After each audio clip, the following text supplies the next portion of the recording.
উদাসীন অনুন্নত আদিম গ্রাম্য জীবনযাত্রার মধ্যেকার স্পষ্ট ছবি ফুটে ওঠে যার লেখায় তেমন এক খ্যাতনামা সাহিত্যিকের অনন্য সৃষ্টি গল্পগুলির মধ্যে থেকে আজকে উপস্থাপন করব একটি গল্প।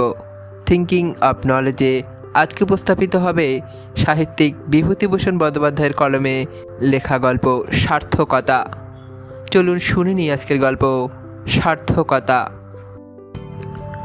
সকালবেলা রূপগঞ্জের ভাঙা কালীবাড়ির সামনে বাঁধানো বটতলায় নিয়মিত আড্ডা বসেছে। এখানে প্রথমেই বলা উচিত, রূপগঞ্জ কোনো ব্যবসার জায়গা নয়। কোনো কালে ছিল যে এমন কোনো প্রমাণও নেই।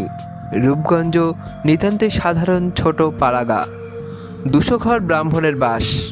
এছাড়া কামার, কুমোর, জেলে ইত্যাদি অন্য জাত আছে।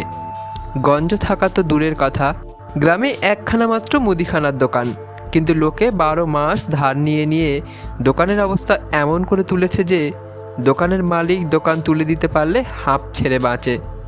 অথচ সে বেশ জানে এবং তার খরিদ্দাররাও জানে যে দোকান একবার উঠে গেলে বাকি বকেয়া আদায় হবার আর কোনো আশাই থাকবে না। রূপগঞ্জ সবাই গরিব, পরস্পরকে ঠকিয়ে কোনো রকমে তারা দিন কাটিয়ে চলেছে। কালীবাড়ির বটতলায় বসে এইসব কথাই হচ্ছিল, রোজই হয়। আজ 30 বছর ধরে হয়ে আসছে। এর আগে কি হয়েছে না হয়েছে তার হিসেব নেই, কেননা সেসব লোক এখন বেঁচে নেই। এ গ্রামে খুব বুড়ো লোক বড় একটা দেখা যায় না, বিশেষ করে ভদ্রলোকের মধ্যে। তার আগেই তাদের রূপগঞ্জের কালীবাড়ির আড্ডার মায়া কাটাতে হয়, পৈতৃক আমন ধানের জমি ও আমবাগানের মায়া কাটাতে হয়। 20 বছর ধরে গোপনে মনের কোণে পোষণ করা কাশিবাসের ইচ্ছাও পরিত্যাগ করতে হয়। পঞ্চু মুখুজ্জে তাই দুঃখ করে বলছিলেন, কি যেন হারান ভায়া, এই জায়গা জমিগুলোই হয়েছে কাল, নইলে এ গায়ের মুখে ঝাঁটা মেরে কোন দিন বেরুতাম। এই আমাদের দুঃখ। বিদেশে যারা বেরিয়েছে তারা বেশ 2 পয়সা। এই ধরো না কেন, সরুলের দিনু ভট্টাচার্যের ছেলে, চেনো তাকে? আরে ওই যে রোগাপানা ছোকরা, বসেদের বাড়ি কালী পুজোও দেখতে আসতো, মনে নেই? সে লেখাপড়া তো শিখলে না, একবার তো ম্যালেরিয়ায় মরমর হলো, তারপর তার মামারা তাকে কোথায় যেন নিয়ে গেল। এখন বেশ সেরে উঠেছে, আর সে পিলে রোগা চেহারা নেই। সেদিন শুনলাম রেলে চাকরি পেয়েছে, 35 টাকা করে মাইনে। থাকে ওই মগরা লাইনের ওদিকে যেন কোথায়। উপযুক্ত ভৌগোলিক জ্ঞানের অভাবে পঞ্চু মুখুজ্জে বর্ণনাটাকে বিশদ করে তুলতে পারলেন না। হারান রায় বললেন, তোমার সেই চাকরির কি হলো পঞ্চু ভায়া? পঞ্চু মুখুজ্জের বয়স 50-এর ওপর। জীবনে তিনি এ জেলার গণ্ডি পার হননি, কিন্তু উঠতি বয়স থেকেই তার ইচ্ছে বিদেশে কোথাও তিনি চাকরি পেলে করেন। সুদীর্ঘ 30 বছরের মধ্যে এ আশা পূর্ণ হয়নি। গ্রামের সামান্য সম্পত্তির আয়েই সংসার চলে। যেভাবে চলে তাকে চলা বলা যায় না, অন্য জায়গায় হলে অচল হতো। রূপগঞ্জ বলেই চলছে। তিনি মধ্যে বস্তিদের বাড়ি হিতবাদী কাগজে দেখেছিলেন, কলকাতার কি একটা আপিসে 60 টাকা মাইনের গুটি 2-3 চাকরি খালি আছে। কাজ জানার দরকার হবে না, তারাই শিখিয়ে নেবে। পঞ্চু মুখুজ্জে একখানা দরখাস্ত করেছিলেন, কাল বিকেলে তার উত্তর পেয়েছেন। হারান রায়ের প্রশ্নের উত্তরে পঞ্চু সেই উত্তরের চিঠিখানা মলিন জিন ও কামিজের পকেট থেকে বার করে সকলকে দেখিয়ে ম্লান মুখে বললেন, এই তো তারা চিঠি দিয়েছে, কালকে সকালের হাটে পিয়ন বিলি করলে, কিন্তু 500 টাকা নগদ জামিন জমা চায়। কোথা থেকে দেব নগদ 500 টাকা জমা? 5টা টাকা সংস্থান নেই। না, ওসব আমাদের জন্য নয় হে। মধু লাহিড়ী নিজের বাড়ি থেকে তামাক সেজে হুকো হাতে নিয়ে বটতলায় এসে পৌঁছলেন। সবাই জানে মধু লাহিড়ী সম্প্রতি কিছু টাকা হাতে পেয়েছেন তার শাশুড়ির মৃত্যুর পরে, গত কার্তিক মাসে। এজন্য মধু লাহিড়ীর ওপর কেউ সন্তুষ্ট নয়, মনে মনে সবাই তাকে হিংসে করে। মধু বয়োজ্যেষ্ঠ হারান রায়ের হাতে হুকো দিয়ে বললেন, কাল রাত্রে এক কাণ্ড হয়েছে আমার বাড়ি, জানো না বোধ হয়? রান্নাঘরের জানলার পাশে অনেক রাত্রে কে একজন দাঁড়িয়েছিল। রাম ছাদ থেকে দেখতে পায়, সে বাইরে এসেছিল। ছাদের নিচেই ওপাশে রান্নাঘর, ধপধপে জ্যোৎস্না রাত। দেখে যে কালো মতন কে একজন জানলার গলার ধরে দাঁড়িয়ে। সে ছেলে মানুষ, চেঁচিয়ে উঠতেই আমার স্ত্রীর ঘুম ভেঙেছে, আমারও ঘুম ভেঙেছে। সবাই ছাদে বার হয়ে দেখি কোথাও কিছু নেই, কিন্তু রান্নাঘরের পেছনে শ্যাওড়া গাছগুলোর মধ্যে যেন কি শব্দ হচ্ছে। সারা রাত জেগে কাটিয়েছি, গায়ে বাস করা ভার হলো দেখছি। মধু লাহিড়ীর এ কথায় কেউ সন্তুষ্ট হলো না, কেউ কথাটা বিশ্বাসও করলে না। সবাই ভাবলে হাতে টাকা হয়েছে, তাই লোককে জানানো যে আমার বাড়ি চোর যাতায়াত করে রাত্রে, এটা বড় মানুষই দেখানো একরকম। হারান রায় মধুর হাত থেকে হুঁকো নিয়েছিলেন। তিনি চক্ষু লজ্জায় পড়ে বললেন, তুমি আবার বাস করো বাঁশবাগানের মধ্যে, রাত বেরাতে খুব সাবধানে থাকবে, কাল পড়েছে বড়ই খারাপ। মধু লাহিড়ী বললেন, উঠে যাব করি, কিন্তু উঠে যাই বা কোথায়? একবার তো ভেবেছিলাম শ্বশুরবাড়ি বলাগড় গিয়ে বাস করি, কিন্তু সে বেজায় ম্যালেরিয়ার জায়গা, আমাদের এখানকার চেয়েও বেশি। তাই দাদা বারণ করলে, দুই ভাই যে কদিন বেঁচে থাকি এক জায়গাতেই থাকি, পৈতৃক ভিটেটাতে আলো দিই দুজনে। তাই পঞ্চু মুখুজ্জে বললেন, না, উঠে যাবে কেন? সবাই যদি উঠে যাবে, গায়ে তবে থাকবে কে? তোমাদের বাড়ির পাশে শ্যামাপদ চাটুর্যদের ভিটে এখনো পড়ে আছে, তোমরা দেখোনি? আমাদের একটু একটু মনে আছে। শ্যামাপদ চাটুর্যে এখানেই মারা যায়, তার স্ত্রী এখানকার সম্পত্তি বেচে কিনে বাপের বাড়ি চলে গেল 6 মাসের ছেলে নিয়ে। অবস্থা ভালো ছিল না, থাকবার মধ্যে ছিল ওই ঘাটের ধারের আমবাগানখানা, এখন মাখন কাকা কিনেছেন, আর কিছু ধানের জমি, তাতে বছর চলতো না। 100 টাকার সম্পত্তি বিক্রি করে ফেলে রাজকৃষ্ণ জ্যাঠা কিনলেন, আমার বেশ মনে আছে। তারপর এখন আবার মাখন কাকা কিনে নিয়েছেন রাজকৃষ্ণ জ্যাঠার ছেলের কাছ থেকে, তবে ফাঁকি দিয়ে কেনা সম্পত্তি, ওর অপবাদ আছে, ও ভোগে আসে না। হারান রায় এখানে সকলের চেয়ে বয়োবৃদ্ধ। তিনি বললেন, অনেক দিন পরে শ্যামাপদের কথাটা উঠল। শ্যামাপদদা আমাদের চেয়ে 10-15 বছরের বড় ছিল, তাহলেও একসঙ্গে ছিপে মাছ ধরতে গিয়েছি খাদের পুকুরে। আহা, অল্প বয়সে মারা গেল। হ্যাঁ, তার সে ছেলেটা বেঁচে আছে কিনা জানো? তার অন্নপ্রাশনের নেমন্তন্ন খেয়ে এসেছি, বেশ মনে আছে। ছেলেদের মুখে ভাত দেওয়ার মাস 2 পরেই শ্যামাপদদা মরল। আহা, সেসব কি আজকের কথা? পঞ্চু বললেন, না, তাদের আর কোনো খবরই পাওয়া যায়নি অনেক কাল। মধু লাহিড়ী বললেন, কি জানো, একবার এ গা থেকে বেরুলে আর কি কেউ ফিরতে চায়? এই আমাদেরই যদি অন্য উপায় থাকতো, তবে কি আর এখানে পড়ে থাকতে যেতুম? এই যে আমার বাড়ি কাল রাত্রিরে কাণ্ডটি হয়ে গেল। মধু লাহিড়ীকে কথা শেষ করতে না দিয়েই পঞ্চু অসহিষ্ণুভাবে কি একটা বলতে যাচ্ছিলেন। এমন সময় পথের মোড়ে হঠাৎ মোটর গাড়ির হর্নের আওয়াজে তিনি এবং উপস্থিত সবাই সেদিকে চেয়ে রইলেন, এবং চেয়ে থাকতে থাকতেই প্রকাণ্ড একখানা নতুন মোটর বটতলায় এসে দাঁড়িয়ে গেল। মোটর গাড়ি যে এ গ্রামে আসে না তা নয়, 3 ক্রোশ দূরবর্তী স্টেশন থেকে মাঝে মাঝে গ্রামের কোনো নতুন জামাই শখ করে ট্যাক্সি ভাড়া করে এসেছে। শক্ত অসুখ পড়লে মহকুমা থেকে ডাক্তার অনেকবার এসেছে নিজের মোটরে, কিন্তু এ ধরনের বড় ও সুন্দর মোটর গাড়ি উপস্থিত ব্যক্তিগণের কেউ দেখেনি। লম্বা ধরনের প্রকাণ্ড গাড়ি, পালিশ করা নিকেলের পাতের বনেট, দোরের হাতল ল্যাম্প সবই ঝকঝকে, তবে গাড়ির পেছনে ও মাঠগার্ডে রাঙা ধুলো জমেছে, যেন অনেক দূর থেকে আসছে। একজন 30-32 বছরের যুবক গাড়ি চালাচ্ছিল, দোহারা গরণ, গায়ে সাদা সিল্কের পাঞ্জাবি, মাথায় এক মাথা ধুলো। সে নেমে বটতলার দিকে এগিয়ে এলো এবং অল্পক্ষণ উপস্থিত সবারই মুখের দিকে উৎসুক চোখে চেয়ে কি যেন চেনবার চেষ্টা করলে। তারপর হঠাৎ পঞ্চুর মুখের উপর দৃষ্টি নিবদ্ধ করে বললে, এই যে কাকা, আমায় চিনতে পারছেন না? হারান রায়ের দিকে চেয়ে বললে, কাকা, আমায় মনে নেই আপনার? আমি ননি, আমার পিতার নাম ছিল রাজেন্দ্রনাথ বন্দ্যোপাধ্যায়, আপনাদের পাড়াতেই। হারান রায় বিস্ময়ে কেমন হয়ে গিয়েছিলেন, পঞ্চুও তাই। দুজনেই সমস্যারে কিন্তু খুব ধীরে ধীরে, যেন অনেকটা আপন মনেই বলে উঠলেন, রাজেন্দ্রার ছেলে সেই ননি? এর বেশি কথা তাদের মুখ দিয়ে বের হলো না। ইতিমধ্যে ননি উপস্থিত সকলেরই পায়ের ধুলো নিয়ে প্রণাম করলে। হারান রায় নিজের কোচা দিয়ে ঝেড়ে বাঁধানো বেদির এক অংশে তাকে হাত ধরে বসালেন। নানা সাগ্রহ প্রশ্ন উত্তরের আদান প্রদান চলতে লাগলো। হ্যাঁ, রাজেন বাড়ির কার মনে নেই? বেশি দিনের কথা তো নয়, বড়জোর 20 বছর আগে রাজেন মারা যায়। রাজেনের ছেলে এই ননি তখন 10-12 বছরের ছেলে। এই মাঠে কালীতলায় লাফিয়ে লাফিয়ে খেলা করে বেড়াতো, সবাই দেখেছে।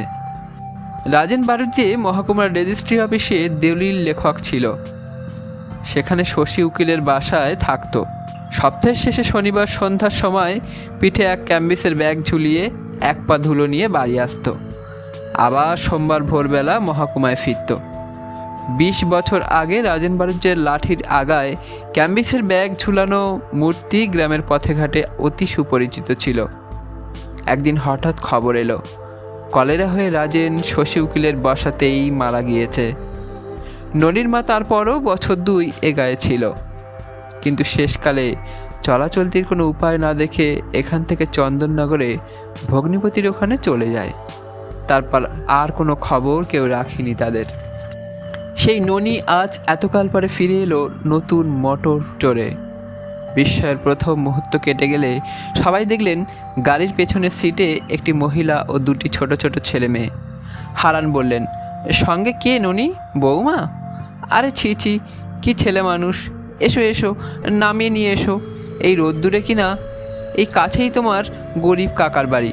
এসো, বৌমাকে আমার নিয়ে এসো। পঞ্চু উত্তেজিতভাবে বললেন, তা কি কখনো হয়? আমার সঙ্গেই বাবাজির প্রথম কথা হলো, আমার বাড়িতেই এ বেলাটা অন্তত।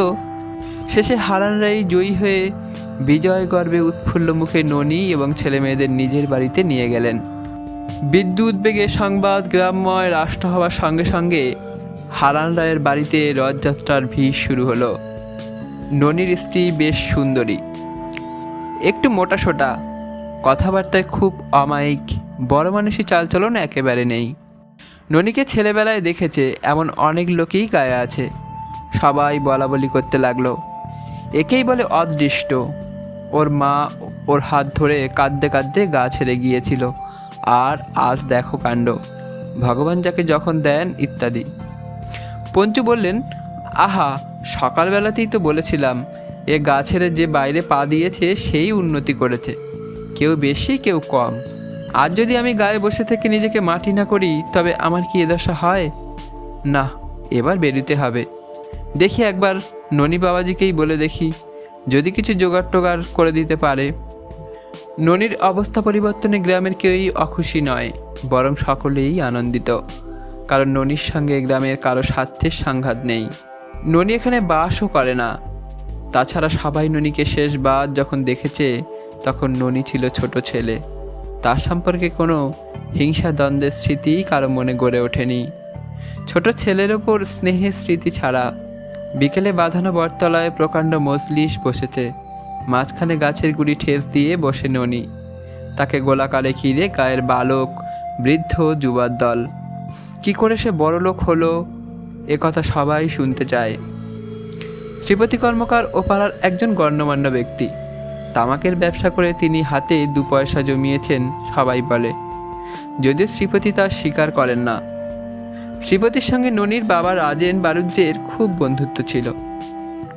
ননির আসবার খবর পেয়ে তিনি পায়ের বাদ সত্ত্বেও ও পাড়া থেকে এসেছেন দেখা করতে। শ্রীপতি জিজ্ঞেস করলেন, তা বাবাজির এখন থাকা হয় কি কলকাতাতেই? আগে না, আমি থাকি হোশঙ্গাবাদ, নর্মদার ধারে, সিপি, সেখানেই আমার কাঠের গোলা আর আপিস। কলকাতাতে এসেছিলাম, একটু কাজও ছিল, আর একখানা মোটর কিনবো বলে। কাল তাই ভাবলাম গাড়িখানা তো কেনা হলো, একবার এতে করে গিয়ে পৈতৃক ভিটেটা দেখে আসি। বলা বাহুল্য, ননি কোথায় থাকে সে কথা কেউ বুঝতে পারলেন না। নর্মদা নামে একটা নদীর কথা অনেকে কাশিরাম দাসের মহাভারতের মধ্যে পড়েছেন, কিন্তু তার ভৌগোলিক অবস্থান সম্বন্ধে এদের ধারণা কুয়াশাচ্ছন্ন শীতের প্রভাতে সমুদ্র বক্ষ থেকে দৃশ্যমান দূরের তীররেখার চেয়ে স্পষ্টতর নয়। পঞ্চু মুখুজ্জি একটা সোজা প্রশ্ন জিজ্ঞেস করলেন, বিয়ে করেছো কোথায় বাবাজি? ওই হোশঙ্গাবাদেই, আমার শ্বশুর ওখানকার ডাক্তার, বহুদিন সেখানে বাস করছেন, তবে কলকাতায় সব আত্মীয় স্বজন আছে তাদের। দেখতে দেখতে 2 দিন কেটে গেল। একবেলা থাকবার জন্য ননি এসেছিল এখানে, কিন্তু শৈশবের শত স্মৃতি মাখানো গ্রামকে হঠাৎ ছেড়ে যেতে তার সাধ্যে কুলিয়ে উঠল না। ননির এক ছোট ভাই ছিল, বোবা ও কালা। 3 বছর বয়সে বর্ষার সময় ননিদের বাড়ির পেছনে ডোবার জলে ডুবে মারা গিয়েছিল।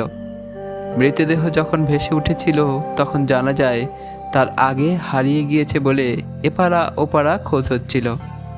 সেই ডোবাটি তেমনই আছে। এসব পাড়াগায়ে কোনো কিছু হঠাৎ বদলায় না। হয়তো আরও 20 বছর ডোবাটা থাকবে, হয়তো আরও 50 বছর থাকবে। ননির বয়স তখন 6 বছর, কিন্তু সে বর্ষা দিনের কথা আজও তার বেশ মনে আছে। কখনো কি ভুলবে? ওপারের ওই ডুমুর গাছের তলায় দাঁড়িয়েছিলেন ননির বাবা। এপারে লোকে লোকারণ্য হয়েছিল। হোশঙ্গাবাদে তার কিসের বাঁধন আছে? কিছুই না, সে 2 দিনের বাঁধন। এখানকার সঙ্গে সম্বন্ধ অনেক গভীর। এতদিন আসেনি, তাই ভুলেছিল। আজ সেই 3 বছরের অবোধ বোবাকালা ছোট ভাইয়ের করুণ মুখখানি তার মনে স্পষ্ট হয়ে ফুটল। সে কিভাবে তার দিকে চাইতো, তার সে বুদ্ধিহীন দৃষ্টি, নাকের সেই তিলটি। আশ্চর্য, মানুষের এত মনে থাকে। সমস্ত জীবনটা ননি যেন এক মুহূর্তে একটা ম্যাপের মতো চোখের সামনে পড়ে আছে দেখতে পেলে। প্রথম জীবনের দারিদ্র্য, প্রথম বিদেশ যাত্রা, ব্যবসাতে উন্নতি, বিবাহ। তার মনে হলো যাকে সে এতদিন সাফল্য ভেবে আত্মপ্রসাদ লাভ করে এসেছে, জীবনে আসলে তার মূল্য কি? তার যেন আজ একটা নতুন চোখ খুলেছে। জীবনের পাতাগুলো নতুনভাবে পড়তে শিখেছে। জীবনে জানিয়ে এতদিন সে ভুলে আছে, আজ মনে হচ্ছে তা ভেতরের সম্পদ নয়, বাইরের পালিশ মাত্র। তাও নয়, জীবনটা যেন এতদিন জ্যামিতি সরলরেখার মতো প্রস্থবিহীন, গভীরতাবিহীন একটা পথে চলে এসেছে। গভীরতর অনুভূতির অভাবে সে বুঝতে পারেনি যে জীবনের আর একটা বিস্তার আছে আর একদিকে, সেটা তার গভীরতা। নিজের মনের মধ্যে ডুব দেওয়ার অবকাশ কখনো তো হয়নি। যে পথ দিয়ে নেমে গেলে সরোবরের গভীর অন্ধকার তলে লুকানো মায়াপুরীর সন্ধান মেলে, তার সোপান শ্রেণী অস্পষ্ট নজরে পড়েছে, কিন্তু সময় উত্তীর্ণ হয়ে গিয়েছে। এমন অসময়ে নজরে পড়লেই কি, বা না পড়লেই কি? তাকে ফিরে যেতে হবে, কাঠের হিসাব ঠিক করতে হবে, ফরেস্ট অফিসারদের সাথে দেখা করে নতুন জঙ্গল ইজারা নেবার ব্যবস্থা করতে হবে, ব্যবসাকে আরও বাড়াবার চেষ্টা করতে হবে, ব্যাংকে জমানো টাকার অঙ্ককে বাড়াতে হবে। আরও কত শত দরকারি কাজ তার জন্য অপেক্ষা করে আছে হোশঙ্গাবাদের কাঠের গোলায়। এখন নতুন পথ ধরে চলবার মতো সময়ও নেই, বয়সও নেই। সাফল্যের আলেয়া তাকে ব্যর্থতার যে পথে ভুলিয়ে নিয়ে চলেছে, সেই পথেই তার পথ। তবু এই দিনটি সে ভুলবে না। এই ম্লান মেঘলা দুপুরের আলো, এই প্রাচীন জগডুমুর গাছটা, এই পান শ্যাওলা ভরা ডোবা, এই আশ্চর্য অদ্ভুত জীবন মুহূর্তটি স্বপ্নের মতো মনে আসবে বহু দূরে উত্তরকালের মানসপটে। সকলের প্রশংসাবাদের মধ্যে ননি একদিন গ্রামের বারোয়ারি ফান্ডে 100 টাকা দিলে। গ্রামের সকলকে নিমন্ত্রণ করে হারান রায়ের বাড়িতে ভুরি ভোজে আপ্যায়িত করলে। একটি অনাথা বিধবাকে মাসিক কিছু সাহায্য করবার প্রতিশ্রুতি দিলে। 1 সপ্তাহ প্রায় কেটে গেল। ননির স্ত্রী আর থাকতে চায় না। ম্যালেরিয়ার দেশ, ছেলেমেয়ের শরীর খারাপ হবে। তাছাড়া হারান রায়ের বাড়িতে তেমন ঘরদোর নেই, থাকবারও কষ্ট। নতুন মোটর গাড়ি চালিয়ে হারান রায়ের বাড়ি শুদ্ধ সকলের এবং পাড়ার সবারই চোখের জলের মধ্যে ননি গ্রাম থেকে বিদায় নিলে। পঞ্চু মুখুজ্জে বললেন, একেই বলে ছেলে। বিদেশে না বেরুলে কি পয়সা হয় বাপু? দেখে নিলে তো চোখের ওপর। তা তোমাদের বলি, তোমরা তো শুনবে না। গায়ে কারুর কিছু নেই, তাই মধু লাহিড়ী মুখের সামনে বড় মানুষই চালের কথা বলে পার পায়। দেখি এবার বেরিয়ে একটা কিছু যদি। এতক্ষণ শুনছিলেন বিভূতিভূষণ বন্দ্যোপাধ্যায়ের লেখা গল্প সার্থকতা। গল্পটি ভালো লাগলে চ্যানেলটি সাবস্ক্রাইব করে পাশে থাকতে ভুলবেন না। আর অলরেডি সাবস্ক্রাইব করে থাকলে অসংখ্য ধন্যবাদ।